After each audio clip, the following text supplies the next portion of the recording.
In the early morning of May 2008, the Talwar family woke up to a nightmare they could never have imagined.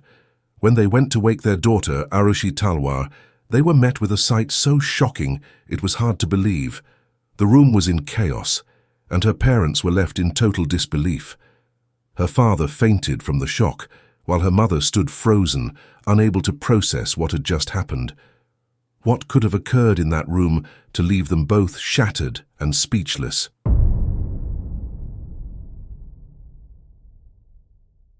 Aarushi Talwar, born on May 24, 1994, and tragically taken from the world on May 16, 2008, was a 13-year-old student at Delhi Public School. She was the beloved daughter of Dr. Rajesh Talwar and Dr. Nupur Talwar, both of whom were dentists. The Talwar family resided in an apartment in Sector 25, Jalvayu Vihar, of Noida, Uttar Pradesh, India. Rajesh and Nupur worked side by side at their dental clinic in Sector 27, Noida, while also seeing patients at Fortis Hospital, where Rajesh headed the dental department.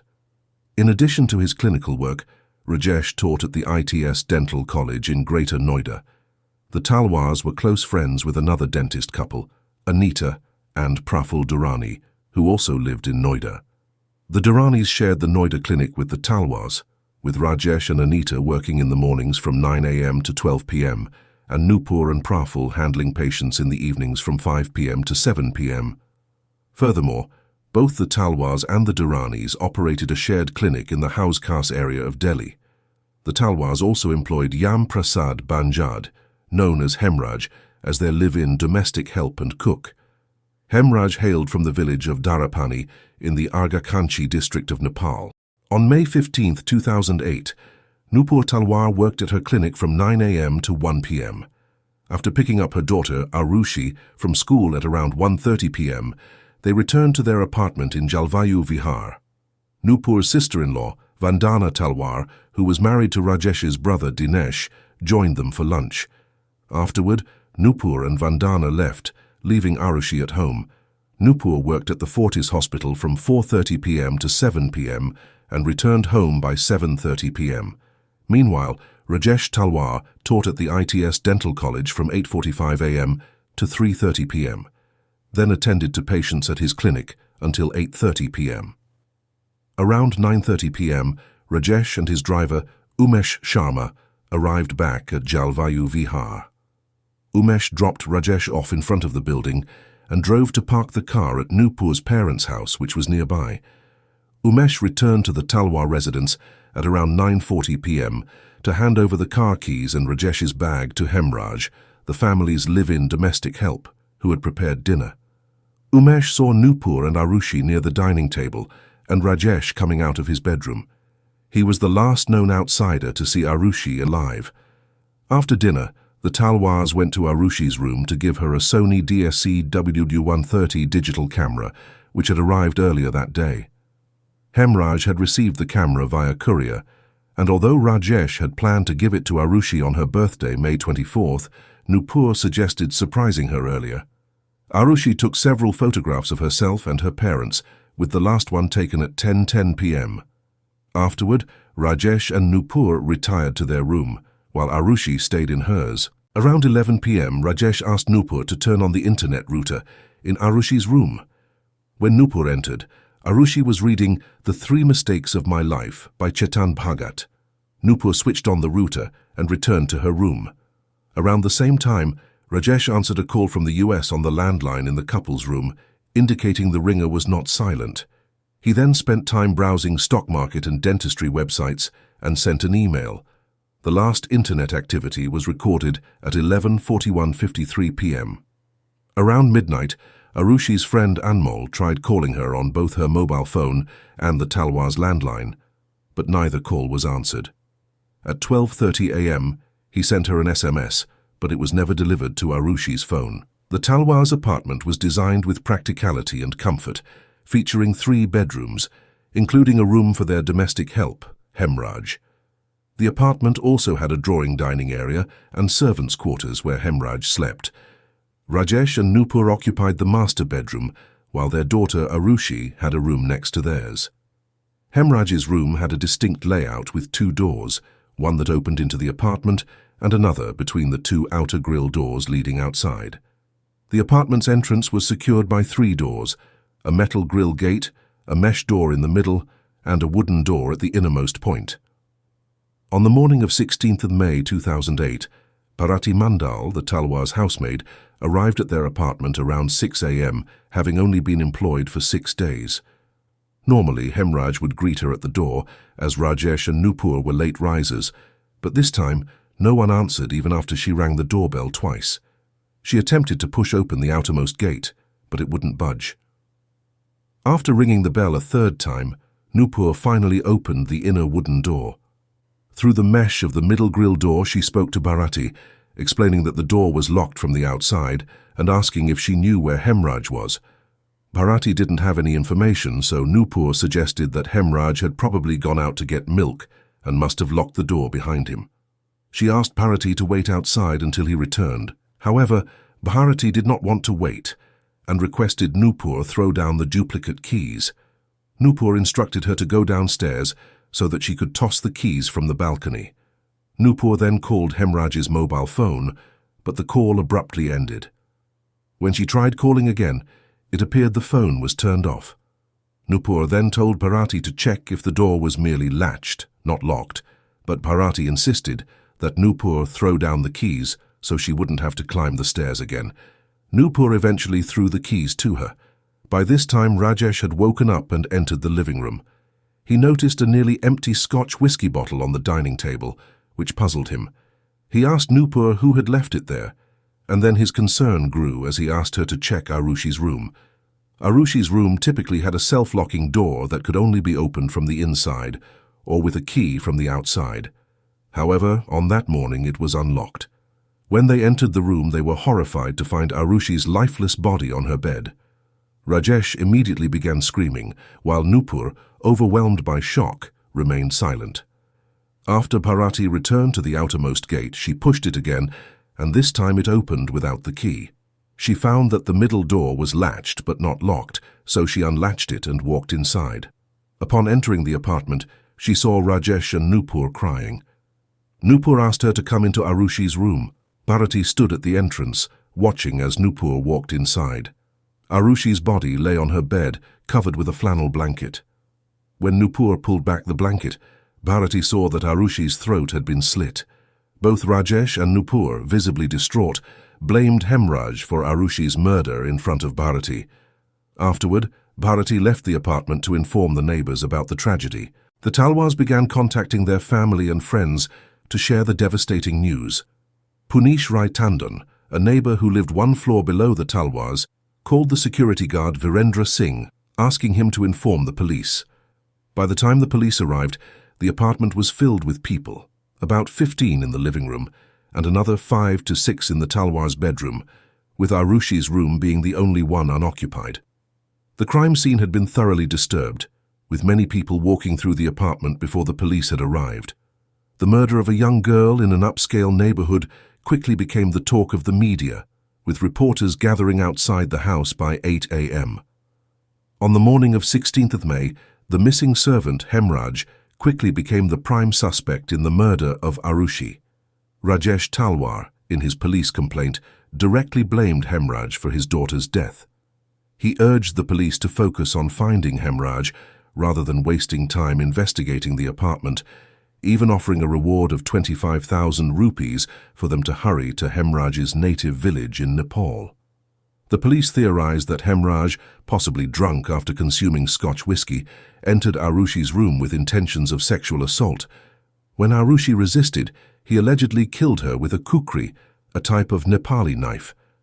The police offered a reward of 20,000 rupees for any information leading to his capture.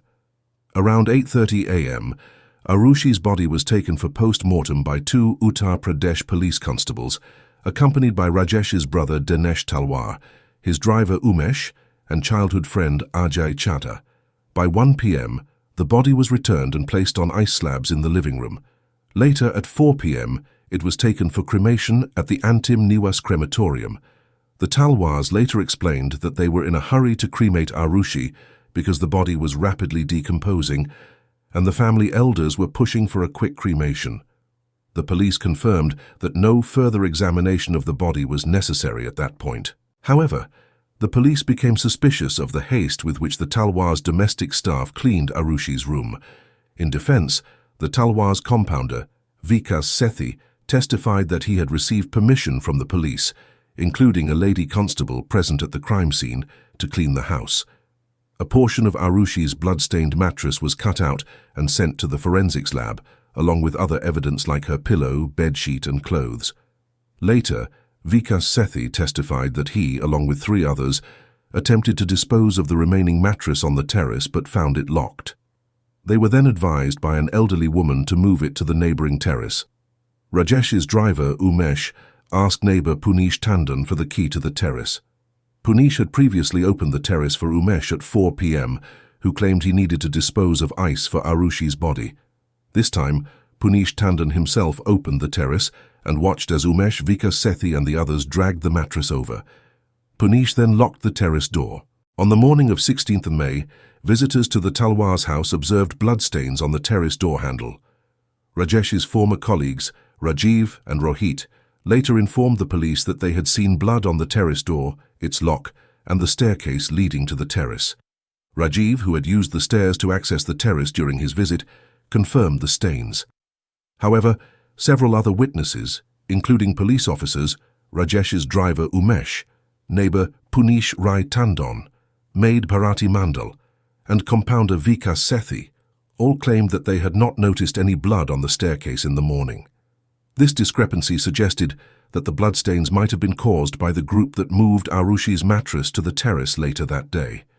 Rohit pointed out the bloodstains to a police constable named Akhilesh Kumar. Rajesh's colleague Praful Durrani, who had also visited the house, said that the constable initially dismissed the stains on the terrace door as rust and was equally unconcerned about the blood on the floor. The police speculated that the killer might have attempted to escape or hide the weapon on the terrace, but had returned after finding the door locked. Eventually, the police were convinced to investigate the terrace, but they couldn't get the key to the door. Rohit testified that when a policeman asked Rajesh for the key, Rajesh went inside the house and did not return for a long time. Rajesh later explained that he could not clearly recall the events of that time, though he maintained that he had never prevented the investigators from accessing any part of the house. Despite their efforts, the police were unable to open the door and left it locked until the next day. Superintendent of Police Mahesh Mishra stated that he had requested the terrace door be opened on 16th of May, but his subordinates reported that Rajesh could not find the key and that no mechanic was available to break open the door. Mishra filed a report about this delay, labeling it as carelessness, and forwarded it to the senior superintendent of police in Noida. On the morning of 17th May, Rajesh and Nupur Talwar travelled to Haridwar to immerse their daughter Aarushi's ashes in the Ganges River, as per Hindu customs. Meanwhile, the Talwar's house, managed by Rajesh's brother Dinesh, continued to receive visitors offering their condolences. Among them was retired police officer K.K. Gautam. He inspected the rooms of Aarushi and Hemraj and was shown the bloodstains on the terrace door handle by Rajesh Talwar's brother Dinesh. Dinesh then requested Gautam to help get the terrace door unlocked. Gautam contacted SP Mahesh Mishra, informing him of the need to break the lock. Mishra promised to visit the crime scene himself and sent station officer Dataram Nauneria to the apartment in the meantime. The key to the terrace remained missing, and Anita Durrani, a police officer, inquired with the Talwar's neighbor Punish Tandon about a duplicate key, but Tandon denied having one. Eventually, Dataram Nauneria broke the lock, and as the group entered the terrace, they discovered bloody drag marks.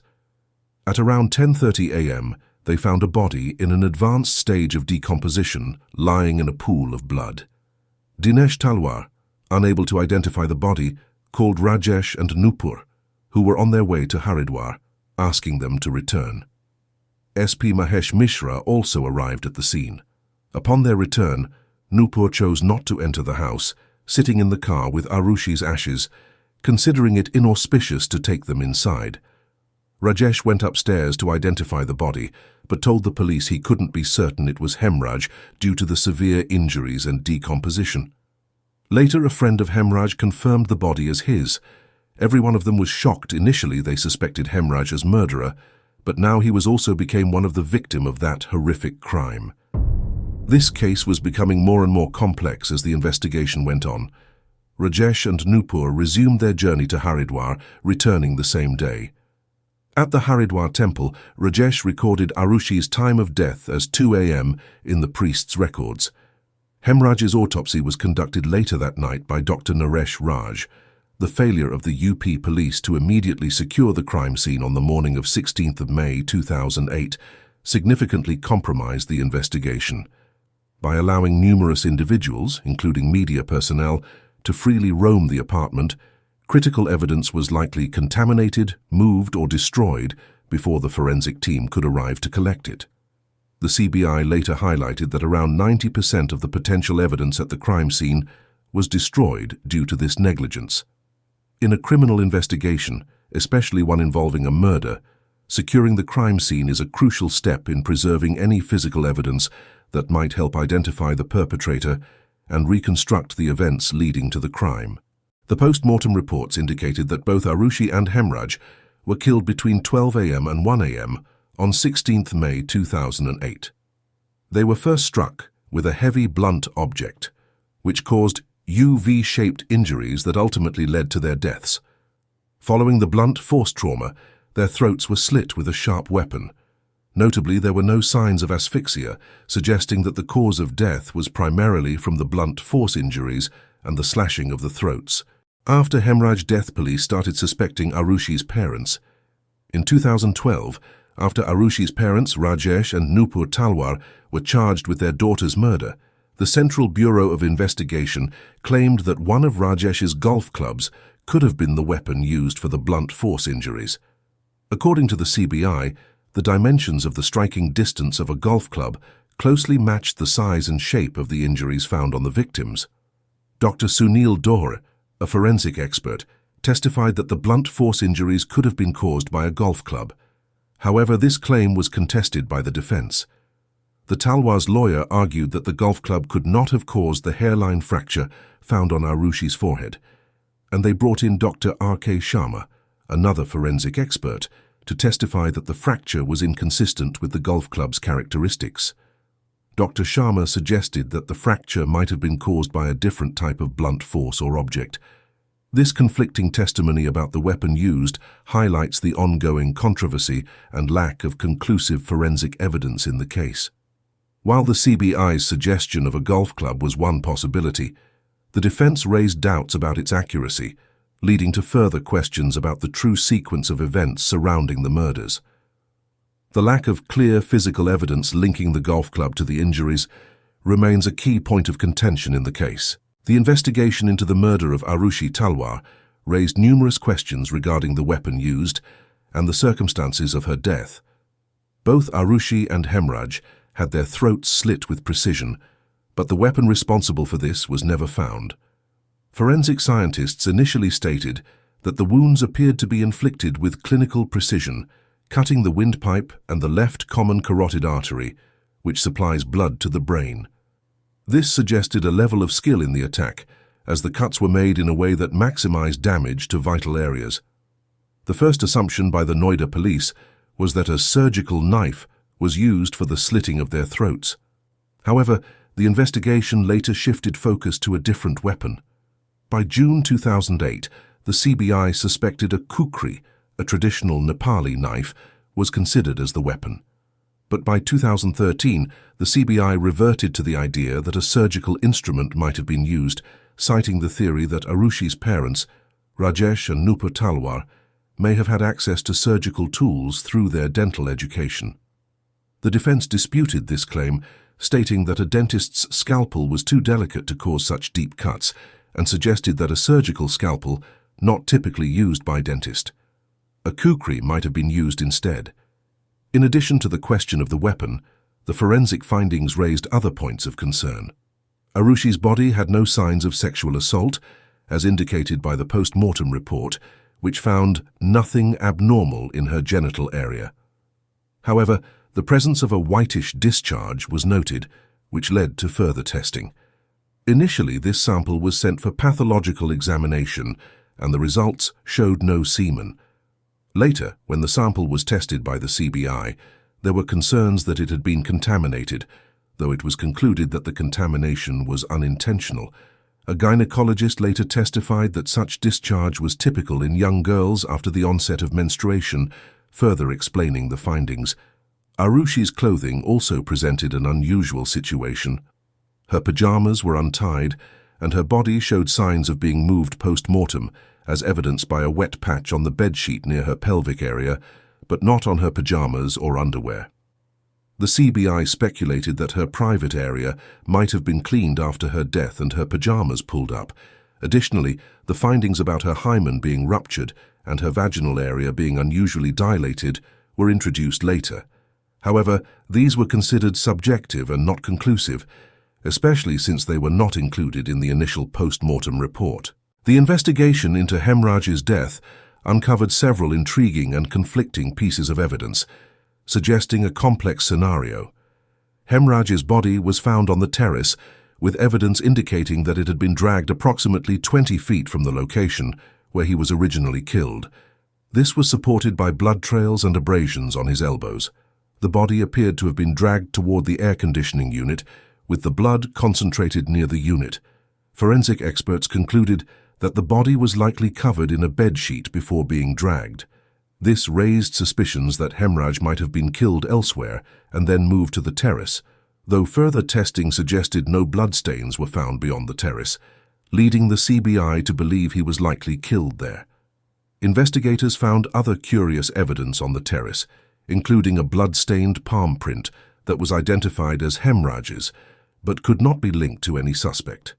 Additionally, a blood-stained shoe print was found with a shoe size of 8 or 9.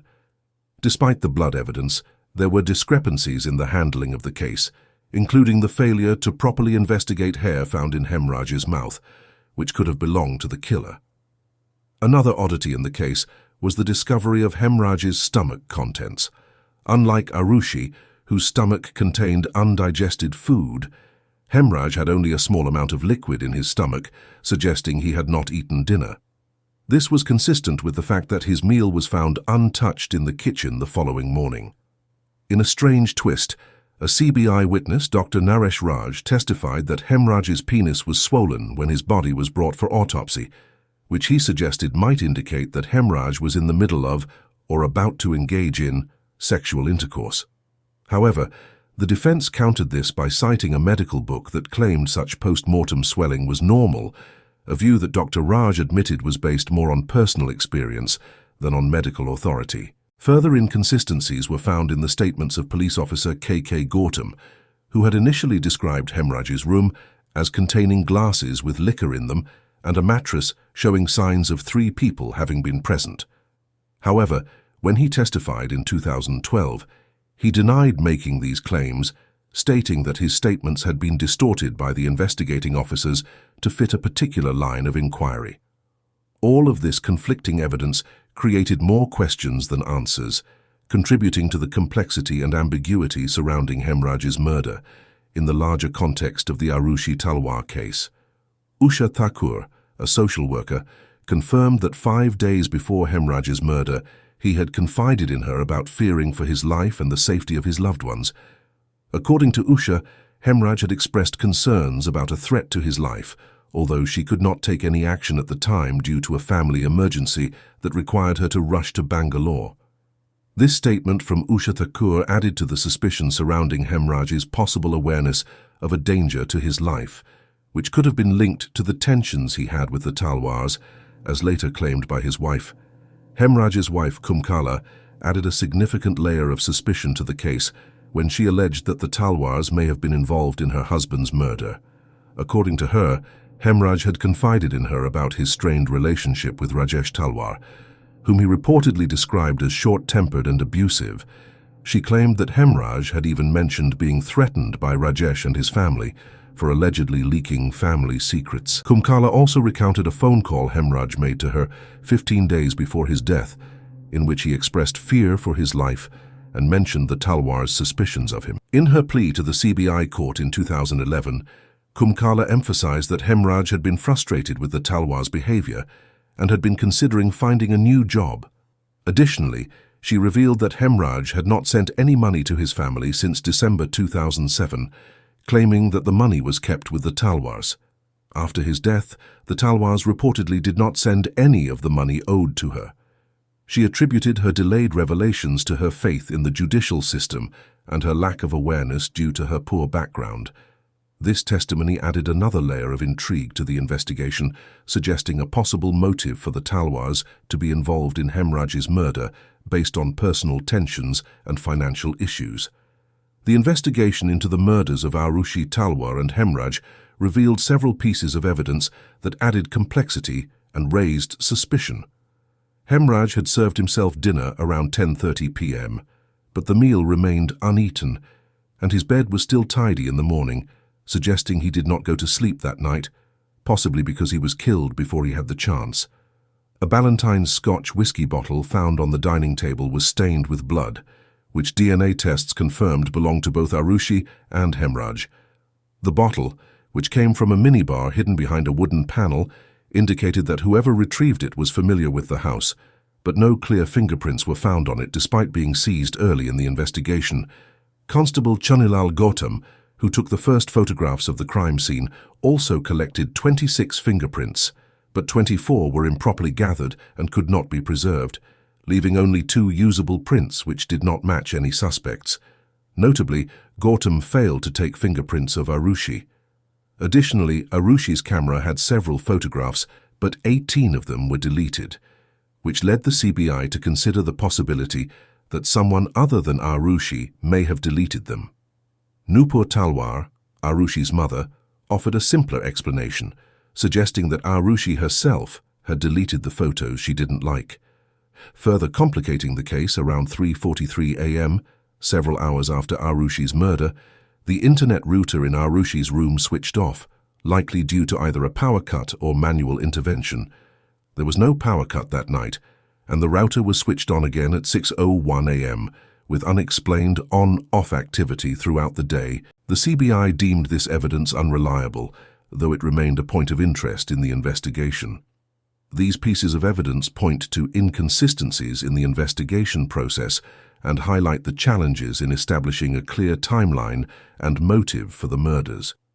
The discovery of Hemraj's body significantly embarrassed the police, as their initial investigation had focused on him as the prime suspect. Their failure to properly secure the crime scene was another point of criticism, leading to further lapses in the investigation. As a result, the investigating officer, Inspector Dataram Nauneria, was transferred on May 17th, and the Superintendent of Police, Mahesh Mishra, was also reassigned the following day. On May 19th, the police shifted their focus to Vishnu Sharma, the Talwar's former Nepali domestic help, naming him as a suspect. Vishnu had worked with the Talwars for 10 years, performing duties as both a servant and a clinic helper. He had a history of taking long vacations, during which he would replace himself with distant relatives. When he went on a vacation 8 months before the murder, he introduced Hemraj as his substitute.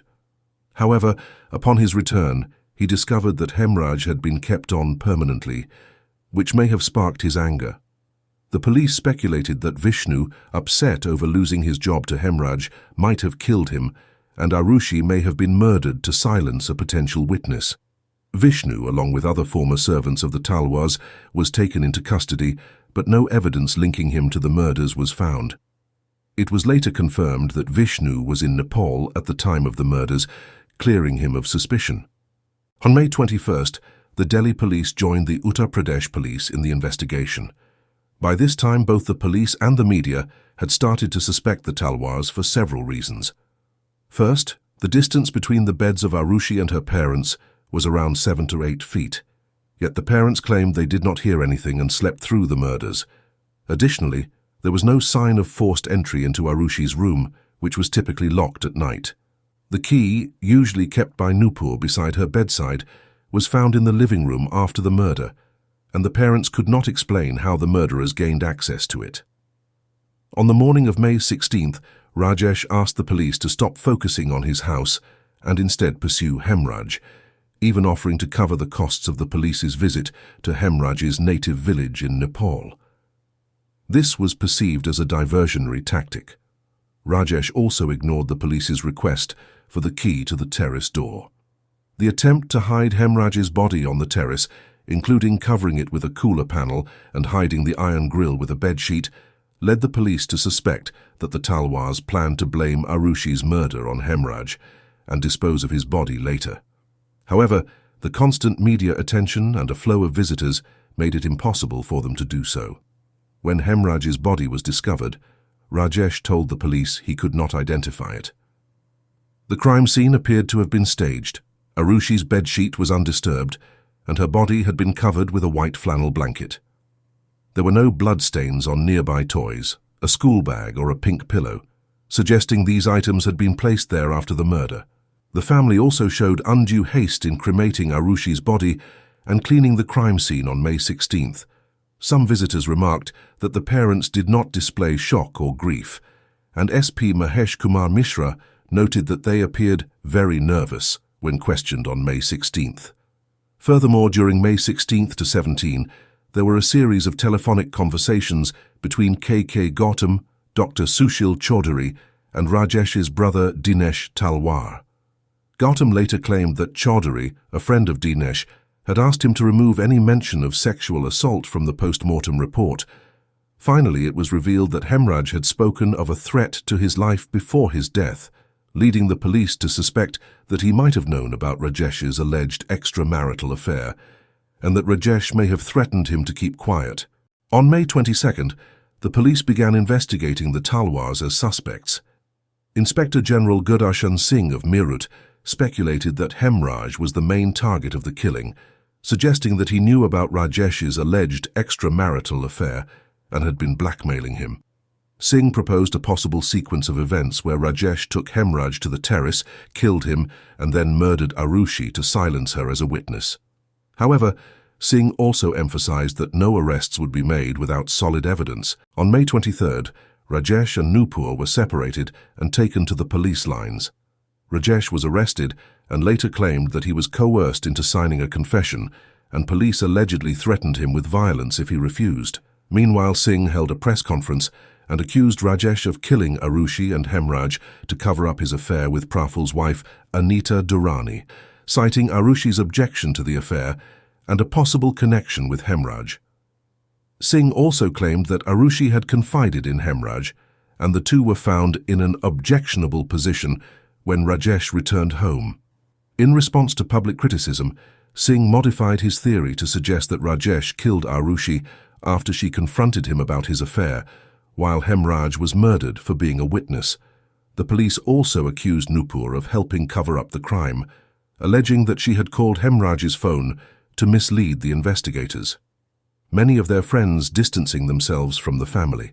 Rajesh was fired from his job at Fortis Hospital, although some members of the Indian Dental Association continued to support him.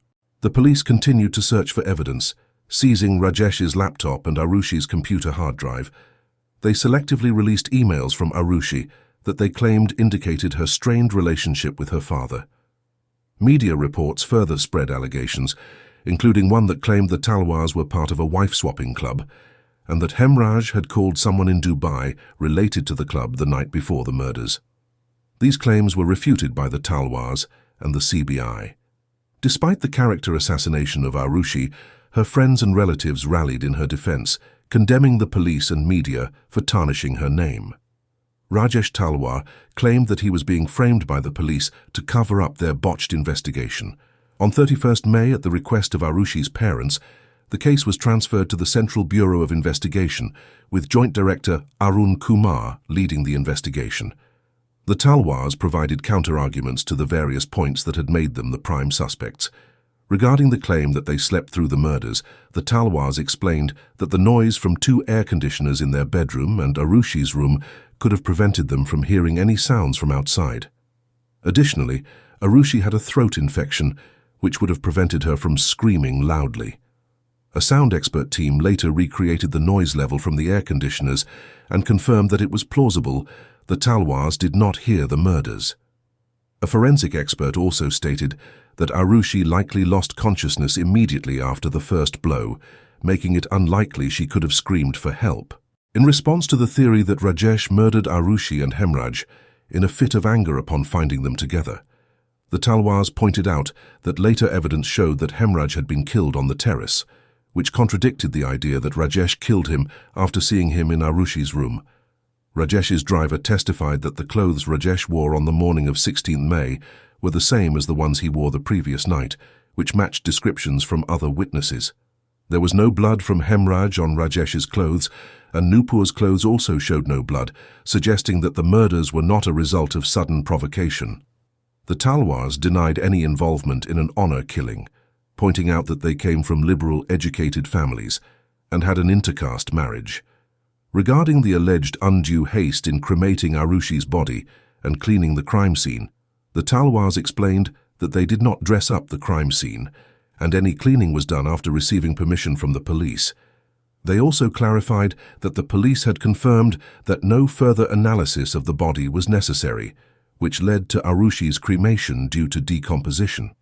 On the issue of how the murderer entered Aarushi's room without forced entry, Nupur suggested that the key to the room might have been left hanging on the door by Aarushi when she went to switch on the internet router. The Talwars also denied the claim of an extramarital affair between Rajesh and Anita Durrani, stating that both families were close and shared dental clinics.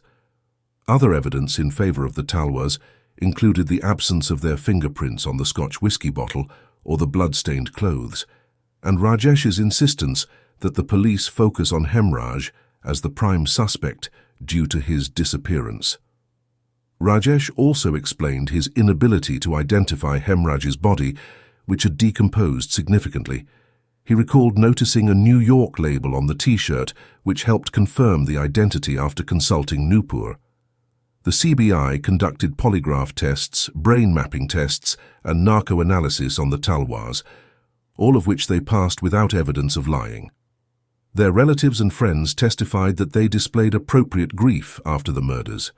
Moreover, a shoe print found on the terrace did not match Rajesh's shoe size, further raising doubts about his involvement. According to the Talwars, the allegations about Aarushi and Hemraj having a relationship, as well as Rajesh's alleged extramarital affair, were fabricated by Krishna Thadarai, an assistant at the Talwar's dental clinic. Rajesh stated that he had reprimanded Krishna for an incorrect dental cast 2 days before the murders, which may have provoked Krishna. This was supported by Anita Durrani, with whom Rajesh was accused of having extramarital affair. Rajesh's driver, Umesh Sharma, also testified that he overheard Krishna and Hemraj speaking loudly in Nepali, and Krishna allegedly threatened to deal with Rajesh. Additionally, Hemraj's phone was found in the Jalvayu Vihar apartment complex on the morning of 16th May, where both Krishna and the Talwars lived, further implicating him. On 7 June, Krishna Thadarai was detained for suspicion. The CBI searched his house and found evidence including a blood-stained kukri, a pillow cover, and trousers. Krishna was subjected to several polygraph and psychological tests, and during a narco test, he mentioned the presence of a second murderer. This led the CBI to investigate his friend, Rajkumar, a domestic servant employed by the Durranis. Rajkumar was subjected to various tests, and human bloodstains were found on T-shirts at his residence. The Durranis explained these stains as being from Rajkumar's boils, but the CBI arrested him on 27 June based on further suspicions. On 30th June 2008, Vijay Mandal, a friend of Krishna Thadarai and a driver for the Talwar's neighbor Krishna, was named a suspect in the media. Vijay, Krishna and Rajkumar were all of Nepali origin and had been recruited through Vishnu, the Talwar's ex-servant.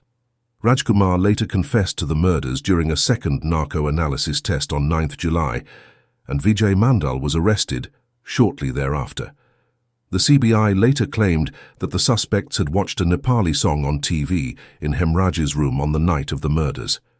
This detail was reported by the journalist Nalini Singh, who was contacted by CBI official Anuj Arya.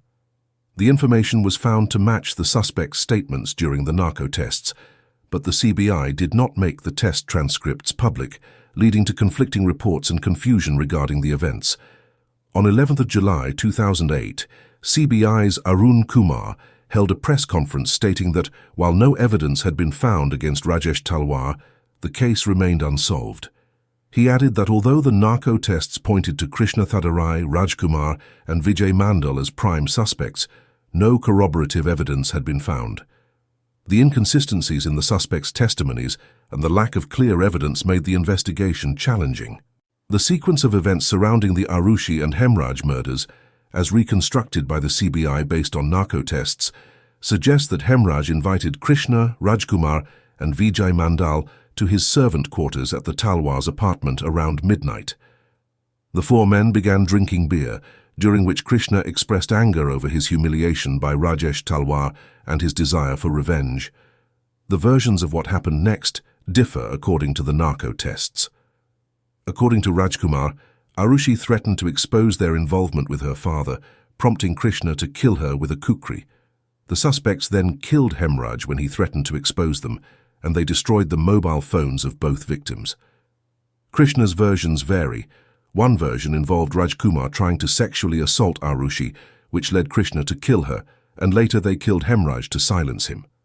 In another version, Rajkumar and Vijay Mandal tried to rape Aarushi, and when she resisted, Vijay Mandal hit her, and Rajkumar killed her with the kukri. The three men then took Hemraj to the terrace and killed him. Despite their confessions, there was no corroborative evidence to support their claims, and the confessions were seen as unreliable due to discrepancies and the possibility of coercion. Rajesh Talwar was arrested but released due to lack of evidence, and the three suspects were arrested based on their narco test confessions. However, these confessions were later questioned, with accusations of torture and manipulation by the CBI.